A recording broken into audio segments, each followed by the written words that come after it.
नमस्कार साथियों, स्वागत है आप सभी लोगों का हमारे यूट्यूब चैनल शारदा क्लासेस खंडप्याग में। तो जैसा कि हम लोग अभी देख ही रहे थे चंद राजवंश, तो चंद राजवंश के जितने भी जो पिछला वाला पार्ट था तो उसमें आप लोगों ने जो देखा था सोमचंद, और सोमचंद के पश्चात जो आपके अन्य राजा हुए वहाँ तक का उल्लेख। इस पार्ट में हम जो डिस्कस करने वाले हैं वो आपके पहले महान शासक गरुड़ ज्ञानचंद, और गरुड़ ज्ञानचंद से लेकर आपका जो चंपावत काल के अंतिम शासक हुए भीष्मचंद, तो वहाँ तक हम क्या करेंगे, डिस्कस करेंगे। तो चलिए स्टार्ट करते हैं आज की वीडियो। तो अगले महान शासक हुए ज्ञानचंद। ज्ञानचंद, ठीक है। ज्ञानचंद का जो टाइम पीरियड माना गया है, लगभग माना गया है ये 1367 से लेकर 1420 तक, ठीक है। तो ज्ञानचंद जो था, इनकी जो उपाधि थी वो गरुड़ की उपाधि थी। हम पहले डिस्कस कर चुके हैं कि यहाँ पर हमें दो राजचिन्ह दिखाई देते हैं। एक पहला जो गाय था जो कि सोमचंद के द्वारा इसको रखा गया था, और दूसरा था आपका गरुड़, क्योंकि गरुड़ की जो उपाधि प्राप्त थी वो ज्ञानचंद को प्राप्त थी, ठीक है। तो वहीं से ये इनका राजचिन्ह भी बनना शुरू हो गया था। अब ज्ञानचंद का टाइम पीरियड 1367 से लेकर 1420 तक, ये इस साम्राज्य का सबसे लंबा कार्यकाल, सबसे लंबा कार्यकाल जिस राजा का था वो कौन था, आपका ज्ञानचंद। इसके काल में एक अभिलेख प्राप्त हुआ है खड़कोट ताम्र पत्र। इस खड़कोट ताम्र पत्र से ये अभिलेख प्राप्त हुआ है कि जो ज्ञानचंद था ये इस वंश का पहला शासक, जिसने कि आपका महाराजा धीराज की उपाधि धारण की थी। तो इससे ये ज्ञात होता है कि ये क्या था, एक अपने आप में बहुत ही ज़्यादा शक्तिशाली शासक था, ठीक है। जब ज्ञानचंद का टाइम पीरियड था और ज्ञानचंद का शासनकाल यहाँ पर चल रहा था, तो इसी समय क्या हुआ कि 1380 ईस्वी में आपका रोहिलखंड जो क्षेत्र है, तो रोहिलखंड के जो राजपूत राजा हुए वो आपके कटेहरी राजा कहलाए। तो 1380 में एक कटेहर का राजा था, कटेहरी राजा खड़क सिंह।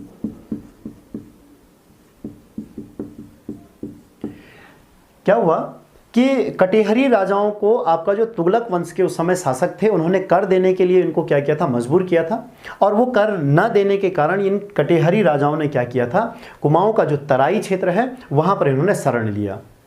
जैसे ही आपके फिरोज शाह तुगलक, इनको इस चीज़ की जानकारी मिलती है, तो जो तुगलकी सेना है वो उनका पीछा करते हुए आपके तराई में पहुँचते हैं।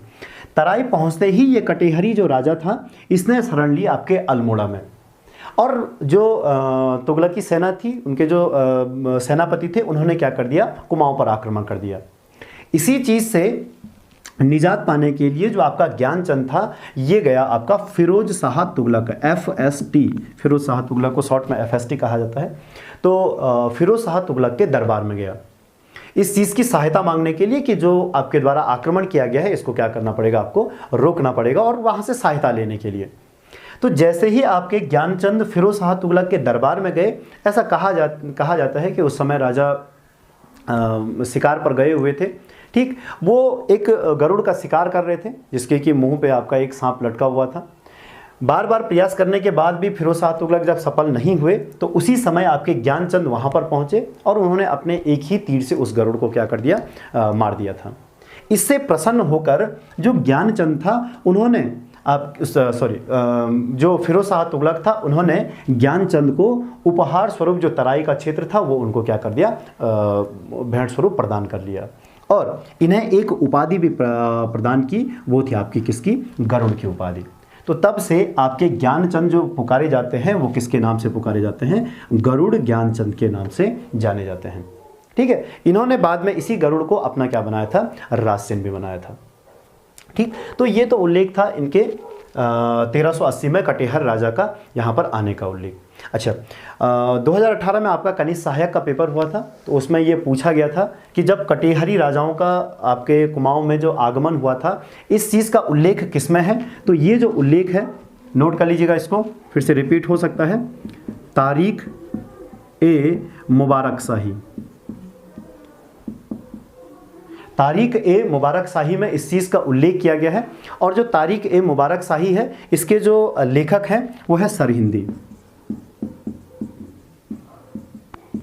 ठीक है, उसमें इस चीज़ का उल्लेख है कि जो कटेहरी राजा थे उन्होंने क्या किया था, कुमाऊं में शरण लिया था। ठीक है, चलिए, तो यहाँ तक तो उल्लेख है आपके इस तरीके से गरुड़ ज्ञानचंद का। गरुड़ ज्ञानचंद का एक सेनापति था जो कि सबसे महान था, जिसके ही बलबूते पर इन्होंने जो तराई वाला क्षेत्र था वहाँ पर शांति व्यवस्था स्थापित की हुई थी। तो ये जो सेनापति था इसका नाम था आपका नीलू कठायत, सबसे महान सेनापति था इनका। ठीक है, नीलू कठायत के ही रहते हुए इन्होंने हमेशा तराई पर शांति व्यवस्था बनाई रखी। लेकिन जब तराई पे इन्होंने क्या किया था, अपना परचम लहराया, तो उसी समय गरुड़ ज्ञानचंद के द्वारा नीलू कठायत को एक भेंट प्रदान किया गया था और एक उनको उपाधि दी थी जिसको कहा जाता है आपका कुमैया सरोपा या कुमैया खिल्लत। ठीक है, और कुछ रौत भूमि भी इन्होंने क्या की थी, इन्हें उपलब्ध करवाई थी। ठीक है, तो कुमैया सरोपा की जो उपाधि दी गई थी वो नीलू कठायत को दी गई थी। इसी को आपका कुमैया खिल्लत भी कहा जाता है। और यहीं पर उनको उनकी जो असाधारण क्षमता थी, युद्ध क्षमता थी, उसके लिए उनको क्या दी थी, रौत भूमि भी दी थी। तो थोड़ा सा आपको बता दूं कि जो रौत भूमि होती है, ये जब भी कोई असाधारण कार्य करता था, कोई भी सैनिक या कोई भी अधिकारी, तो उसको जो भेंट स्वरूप भूमि दी जाती थी उसको कुमाऊं में क्या कहा गया है, रौत भूमि कहा गया है। तो इस तरीके से नीलू कठायत क्या हुए थे आपके, इनके महान सेनापति। लेकिन बाद में क्या हुआ, इस नीलू कठायत का एक प्रतिद्वंदी था, ठीक है, जस्सा कमलेखी। इस जस्सा कमलेखी ने क्या किया कि गरुड़ ज्ञानचंद को षड्यंत्र रचे, इनके खिलाफ उसने क्या कर दिया, उनको भड़का दिया और ज्ञानचंद क्या हो गए, उसकी बातों में आ गए। बाद में इस जस्सस कमलेखी के कहने पर ही आपके ज्ञानचंद ने क्या कर लिया था, नीलू कठायत की हत्या करवा दी। तो इस तरीके से एक महान सेनापति जो था वो क्या हो गया था, मारा गया था। बाद में ऐसा कहा जाता है कि नीलू कठायत के जो दोनों पुत्र थे, उन दोनों की भी इसी जस्सा कमलेखी के कहने पर ही राजा ने क्या कर ली थी, उनकी आंखें निकलवा दी थी। तो इस तरीके से कुमाऊं में जो सबसे लंबे समय तक राज करने वाले और पहले महान शासक जो हुए थे वो कौन हुए, आपके गरुड़ ज्ञानचंद हुए। गरुड़ ज्ञानचंद के बाद जो हमें राजाओं का उल्लेख मिलता है, उनके ज़्यादा कार्य कुछ उल्लेखित नहीं है, लेकिन फिर भी दो चार राजाओं का उल्लेख और मिलता है। इनके पश्चात जो अगले राजा हुए वो हरिचंद हुए। हरिचंद के बाद जो आपके अगले राजा हुए वो आपके उद्यानचंद हुए।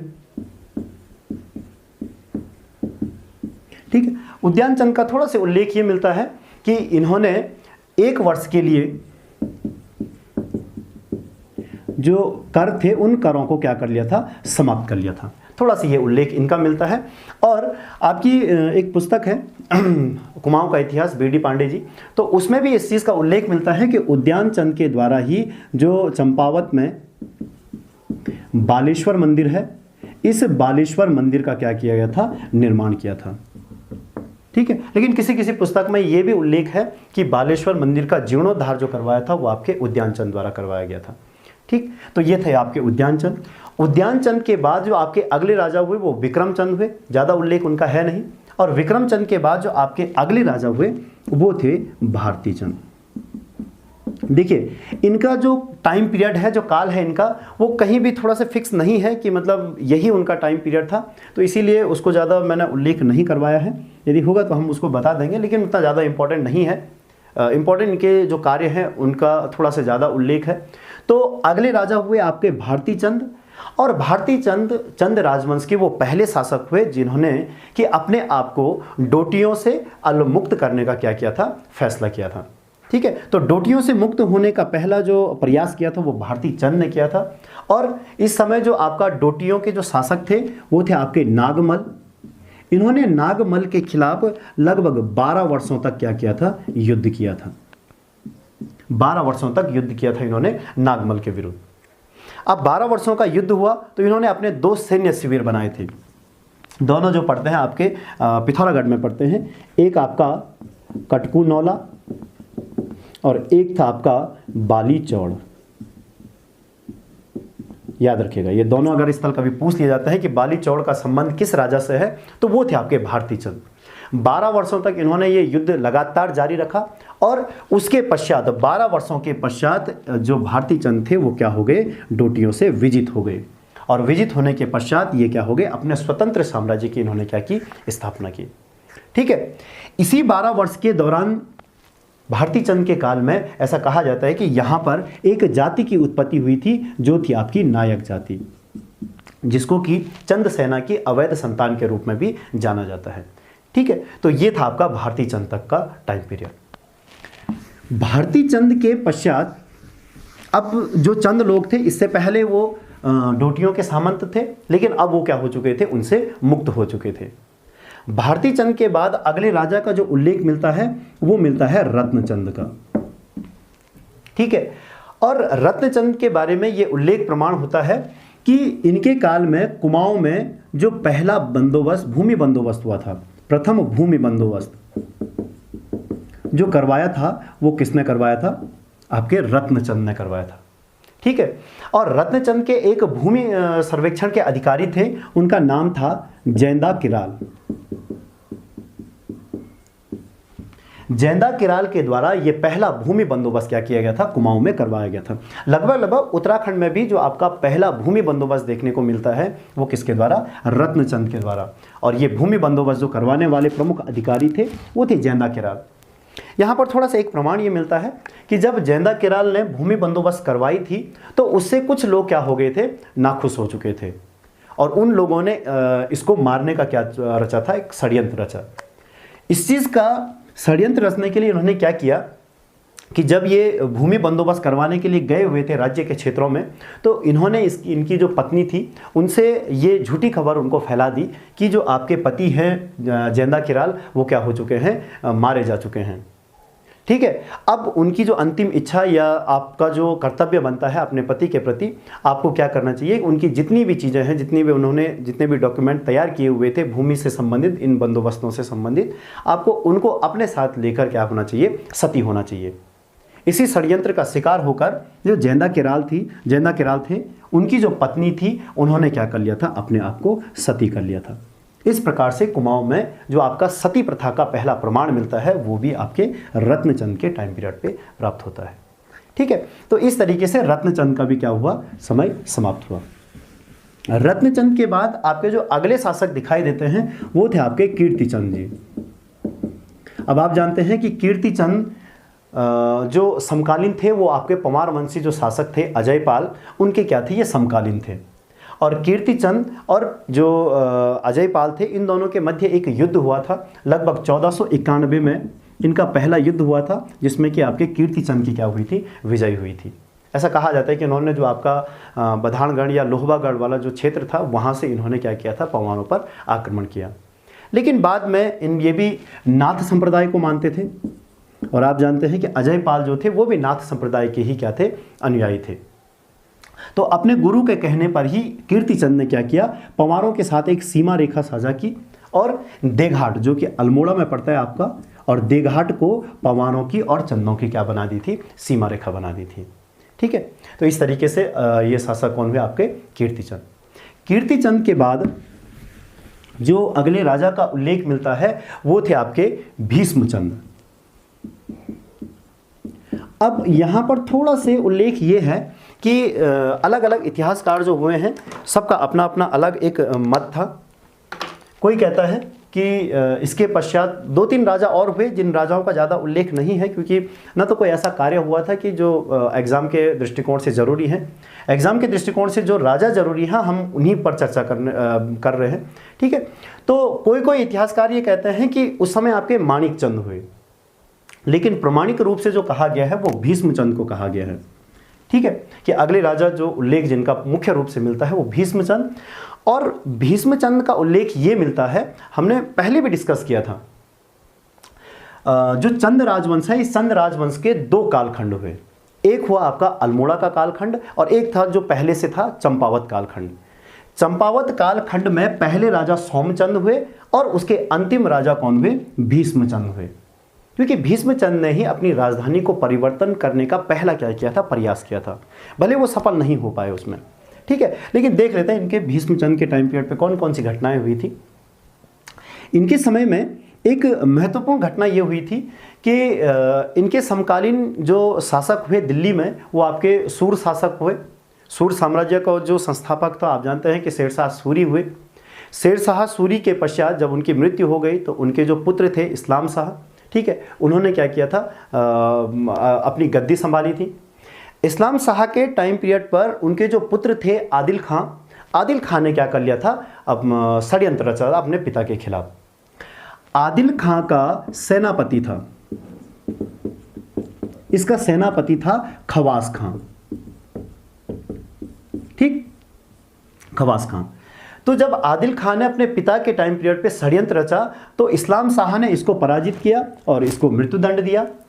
तो जब बच गया उनका सेनापति जो खवास खां था, वो अपने प्राणों की रक्षा करते हुए सीधे पहुंच गया आपके अल्मोड़ा में, मतलब सॉरी अल्मोड़ा, चंपावत में, ठीक है। चंपावत के नरेश उस समय हुआ करते थे भीष्मचंद, और भीष्मचंद के दरबार में इन्होंने क्या लिया, शरण लिया। जब इस्लाम शाह के द्वारा भीष्मचंद को यह आदेश दिया गया कि जो खवास खां हैं इनको क्या कर लीजिए, आप हमें वापस कर लीजिएगा, तो जिसका कि आपके भीष्मचंद ने पूरी बहादुरी के साथ क्या किया था, इनकार किया था, ठीक है। और इस चीज़ का जो उल्लेख मिलता है वो एटकिंसन की पुस्तक में भी मिलता है। एटकिंसन ने ये कहा है कि श्री अब्दुल्ला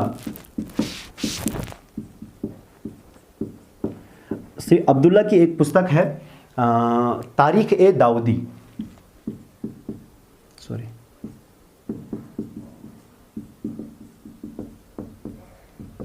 तारीख ए दाऊदी में जो भीष्मचंद है उनकी इस महानता का उल्लेख किया गया है, ठीक है, जिसमें यह प्राप्त होता है कि जो भीष्मचंद थे उन्होंने खवास खां को लौटाने से क्या किया था, मना किया था, क्योंकि वो उनके शरण में आया हुआ था, और शरण में आए हुए जो भी लोग होते हैं उनको यहाँ पर जो माना गया है वो एक अतिथि या देवतुल्य उसको माना गया है। तो इन्होंने ये देने का क्या किया था, उनसे मना किया था, ठीक है। तो उल्लेख जो किया गया आपके तारीख ए दाऊदी में, और इस तारीख ए दाऊदी का जो उल्लेख हमें बताते हैं वो कौन बताते हैं, एटकिंसन जी, ठीक है, ओके।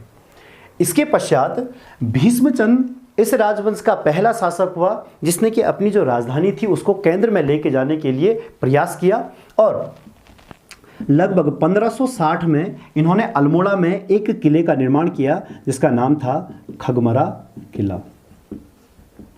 खगमरे किले का इन्होंने निर्माण करवाया और राजधानी परिवर्तन करने का इन्होंने पहला प्रयास किया। लेकिन उसी समय इनका एक विरोधी था, ठीक है, गजुआ ठींगा। इस गजुआ ठींगा ने क्या कर दिया, धोखे से भीष्मचंद की हत्या कर ली, और जैसे उन्होंने भीष्मचंद की हत्या कर ली तो इनका जो राजधानी परिवर्तन करने का जो सपना था वो क्या रह गया, अधूरा रह गया। और इस तरीके से जो आपका चंपावत काल हुआ वो यहीं पर क्या हो गया था, समाप्त हो गया था। अब जो भीष्मचंद थे ये पुत्रहीन थे, इनके कोई पुत्र नहीं थे, लेकिन इन्होंने एक पुत्र को गोद लिया था जिसका नाम था बालो कल्याणचंद। बालो कल्याणचंद। अब बालो कल्याणचंद का जो टाइम पीरियड शुरू होगा वो आपके अल्मोड़ा काल से शुरू होगा, ठीक है। तो आज की वीडियो में मैं इतना ही रख रहा हूँ क्योंकि ये ज़्यादा लंबी हो जाएगी, ठीक है। आगे जो आपको उल्लेख करवाया जाएगा वो पूरा अल्मोड़ा काल चलेगा, जिसमें आपका शुरू होगा बालो कल्याणचंद से लेकर आपके आगे के राजा, ठीक है। तो आज के लिए बहुत बहुत धन्यवाद। आप सभी लोग इन सारी चीज़ों को नोट कर लीजिएगा, आपके आगामी जितने भी एग्ज़ाम होंगे उनके लिए बहुत ही ज़्यादा इंपॉर्टेंट है। देखिए, इससे ज़्यादा अगर आप लोग कोई भी चीज़ करने की कोशिश करते हैं तो मेरे हिसाब से एग्ज़ाम के लिए इतनी चीज़ें इनफ है, ठीक है। पिछले पेपरों में भी इन्हीं में से पूछा गया है, तो आगे भी पूरे चांस रहेंगे कि इन्हीं में से आप लोगों को कुछ सवाल पूछ लिए जाएँ, ठीक है। तो चलिए, इस सेशन को आज मैं यहीं पर समाप्त कर रहा हूँ, तो मिलते हैं आप सभी लोगों को अगली वीडियो में। धन्यवाद।